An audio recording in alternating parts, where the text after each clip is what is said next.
Workers party Dhaka এবং মার্কিনীদের ফিলিস্তিন এবং ইরানে তাদের যে পরিকল্পিত সামরিক হামলা এবং আগ্রাসন, তার বিরুদ্ধে আজকে বিপ্লবী ওয়ার্কার্স পার্টি ঢাকা মহানগর কমিটির উদ্যোগে এই প্রতিবাদ সমাবেশে সংগ্রামী সভাপতি মীর মোফাজ্জল হোসেন মোশতাক, পার্টির নেত্রী বন্যী শিখা জামালি, আকবর খান সহ সংগ্রামী নেতৃবৃন্দ আমাদের সবাইকে সালাম জানাই এবং শুভেচ্ছা জানাই। বন্ধুগণ,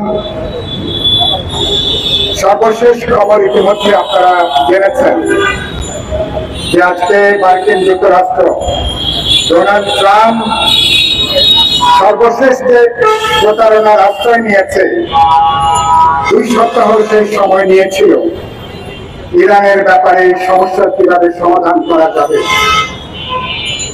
এই প্রতারণামূলক বক্তব্য দিয়েই একদিন পরে রাতের অন্ধকারে ইরানের পারমাণবিক যে 3টে স্থাপনা, সেখানে 18 ঘন্টা বোমারু বিমানগুলো আকাশপথে যাত্রা করে তারা বোমা হামলা চালিয়েছে।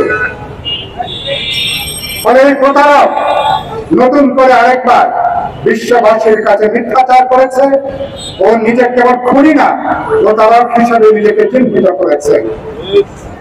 এবং এরপরে ইরান তারা আরব বিশ্বে তাদের যে বিভিন্ন সামরিক স্থাপনা, 40 থেকে 50 হাজার সেনা মোতায়েন রয়েছে আরব দুনিয়ার বিভিন্ন দেশে, বিভিন্ন প্রান্তে সামরিক স্থাপনা রয়েছে, সামরিক ঘাঁটি রয়েছে। সেখানে ইরানের রেভলিউশনারি যে কমান্ডাররা, ইরানের বিপ্লবী যোদ্ধারা, তারা এরপরে সেখানে টার্গেট করে ঘোষণা দিয়ে তারা সেখানে ক্ষেপণাস্ত্র তারা নিক্ষেপ করেছে এবং তারা বলেছে মার্কিন যুক্তরাষ্ট্র ইরানের সাথে তার তো ভৌগোলিক দূরত্ব 8 থেকে 10,000 কিলোমিটার, তার সাথে তার ভৌগোলিক কোনো সম্পর্ক নাই। ইরানের অপরাধ কি? ইরানের নাকি পারমাণবিক অস্ত্র আছে, ইরান পারমাণবিক অস্ত্র তৈরি করতে চায়। আমি জিজ্ঞাসা করতে চাই, মার্কিন যুক্তরাষ্ট্র তারা যদি পারমাণবিক অস্ত্রের যদি মজুদ গড়ে তুলতে পারে, করোনার পর থেকে মার্কিন যুক্তরাষ্ট্র পাল্লা দিয়ে চীন এবং রাশিয়ার সাথে পাল্লা দিয়ে পারমাণবিক অস্ত্রের মজুদ তারা গড়ে তুলেছে। এবং তাহলে আরব বিশ্বে মার্কিন সাম্রাজ্যবাদের প্রধান, যাকে বলে সাম্রাজ্যবাদের আউটপোস্ট হিসেবে পরিচিত ইসরায়েল, বর্ণবাদ ইসরায়েল, ইসরায়েল যদি পারমাণবিক ক্ষমতাধর রাষ্ট্র হতে পারে, তাহলে ইরান কেন পারমাণবিক শক্তি বৃদ্ধি করতে পারবে না? ইরান কেন পারমাণবিক শক্তি তার অর্জন করতে পারবে না? আমরা এটার কোনো ব্যাখ্যা নাই, কোনো যুক্তি নাই। কারণটা কি? গোটা মার্কিন প্রশাসন আরব দুনিয়াকে ইতিমধ্যে তারা, আপনারা জানেন, তারা বেড়া বানিয়ে ফেলেছে। আরব দুনিয়াকে তারা ভাগ করে ফেলেছে, বিভক্ত করে ফেলেছে একে একে। ফলে আরব দুনিয়া বলতে যেটা ছিল, এটাকে তারা মনে বিকৃত তারা করে ফেলেছে এবং আরব লীগ এখন কোনো কার্যকারী নাই।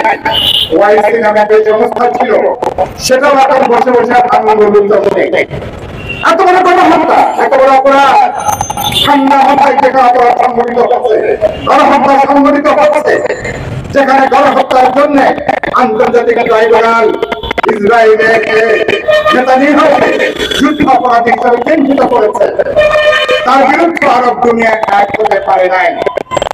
ঘরের শত্রু নাকি ডিভিশন, মার্কিন সাম্রাজ্যবাদ প্রত্যেকটা আরব দুনিয়া দেশের সাথে আলাদা আলাদা ভাবে তারা ডিল করে এবং আরব দুনিয়ার অধিকাংশ দেশে যেখানে কোনো গণতান্ত্রিক কোনো শাসন নাই, রাজতন্ত্রকে সমর্থন দিতে আসছে মার্কিন সাম্রাজ্যবাদ এবং মার্কিন পশ্চিমী সাম্রাজ্যবাদ দুনিয়া, আপনারা জানেন।